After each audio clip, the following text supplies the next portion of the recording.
নৈহাটি রাজেন্দ্রপুরে একটি বরফ তৈরির কারখানা থেকে অ্যামোনিয়া গ্যাস লিক করে বেশ কয়েকজন অসুস্থ হয়ে পড়েছেন। তাদের নৈহাটি স্টেট জেনারেল হাসপাতালে ভর্তি করা হয়েছে।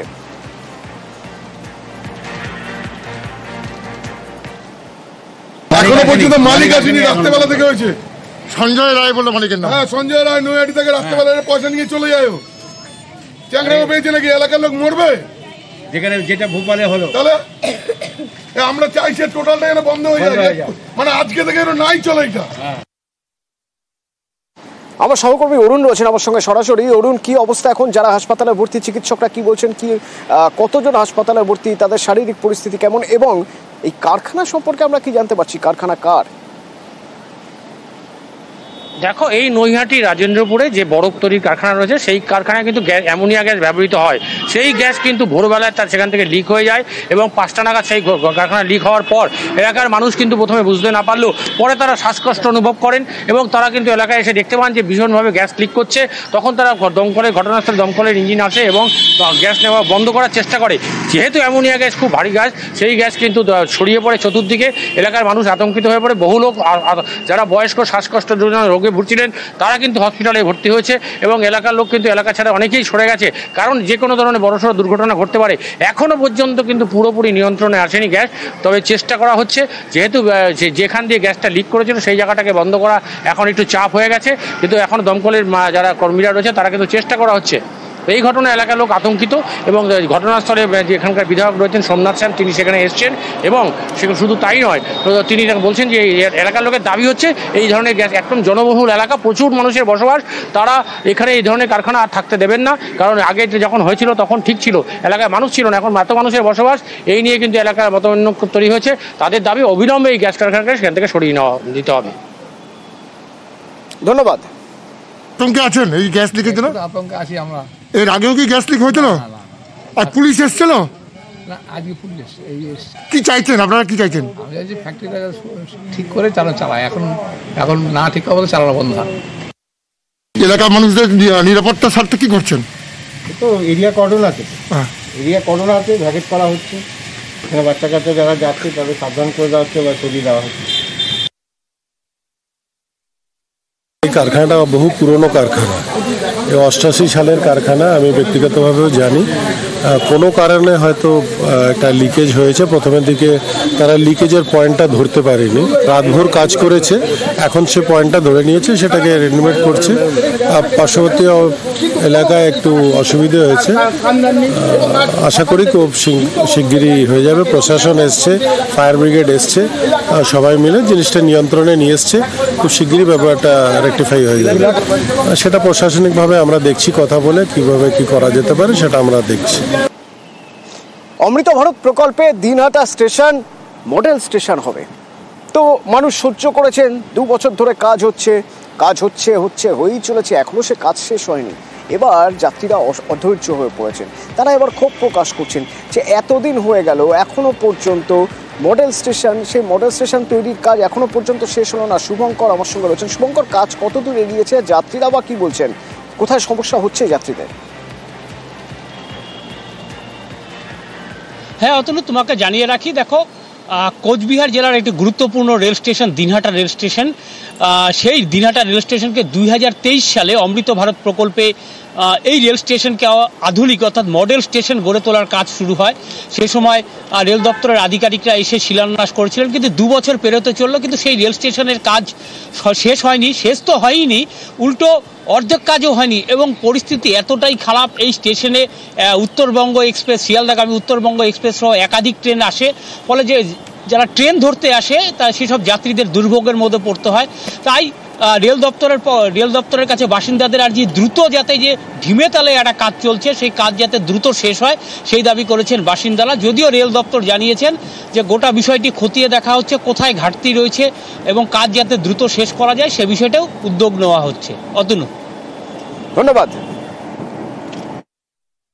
রেল দপ্তরের অমৃত ভারত প্রকল্পের তত্ত্বাবধানে এই রেলের সংস্কারের কাজ শুরু হয়েছিল। আজকে 2025 সালের মার্চ মাস অতিক্রম করার দিকে যেভাবে যে গতিতে কাজটা হওয়ার কথা ছিল সেটা প্রচণ্ড পরিমাণে ধীরগতি চলছে এবং রেলের বিভিন্ন কাজের মাল মেটেরিয়ালস যেভাবে ছড়িয়ে ছিটিয়ে আছে, এতে ওখানকার যাত্রীদের যেমন অসুবিধা হচ্ছে, সঙ্গে সঙ্গে পরিবেশেরও একটা দূষণের পরিবেশ তৈরি হচ্ছে।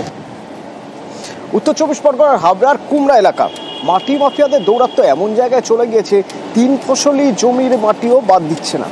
আর তারপর সেই মাটি ভর্তি ট্রাক যখন যাচ্ছে তখন রাস্তার দফারফা, মানুষের মধ্যে ক্ষোভ তৈরি হচ্ছে। মাটি মাফিয়ারা এইভাবে কাজ করছে কিভাবে, কাদের মদতে?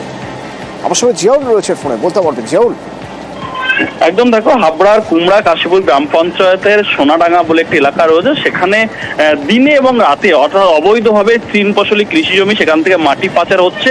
এবং এই মাটি পাচার, অর্থাৎ যারা মাটি পাচার করছেন এতটাই মাটি ডিপ করছে বা গর্ত করছে, ফলে পার্শ্ববর্তী যে সমস্ত কৃষি জমি রয়েছে সেগুলো যে কোনো সময় ধস নামতে পারে।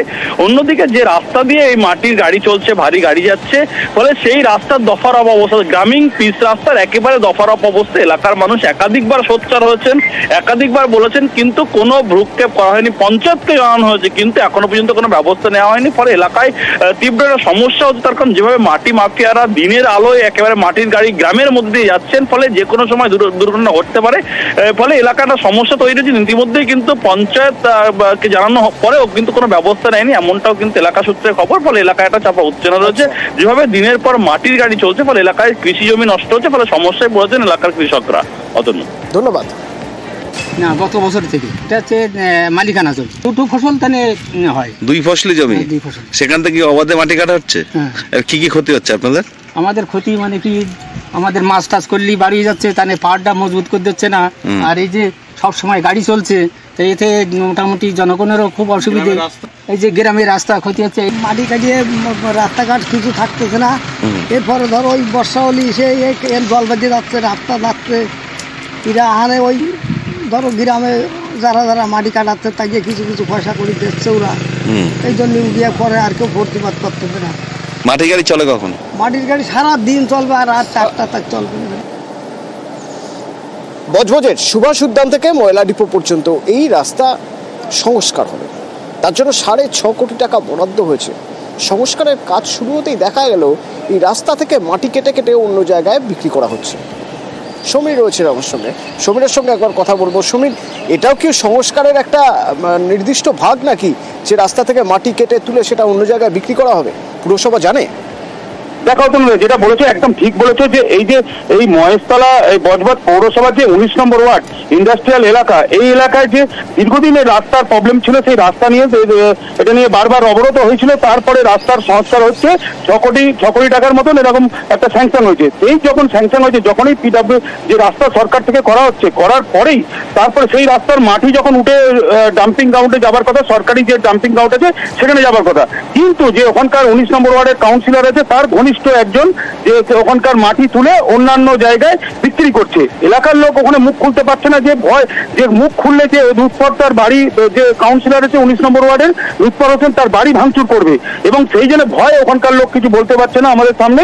এবং এই মাটি কারবারে, এই যে মাটি এবং যে রাবিশ বিক্রি হচ্ছে, এবং ওখানকার যত কারখানা আছে সেই কারখানার মধ্যে এই রাবিশ দিয়ে বিক্রি করছে, করে উপার্জন করছে। এবং এই যে প্রশাসন সবাই জানে, কিন্তু কেউ মুখ খুলতে চাইছে না। এবং স্থানীয় যে পৌরসভার চেয়ারম্যান, তার সঙ্গে যখন কথা বলি, উনি জানতেই না, উনি বলছে আপনাদের কাছে আমরা শুনলাম, আমরা এটা নিয়ে ব্যবস্থা নেব।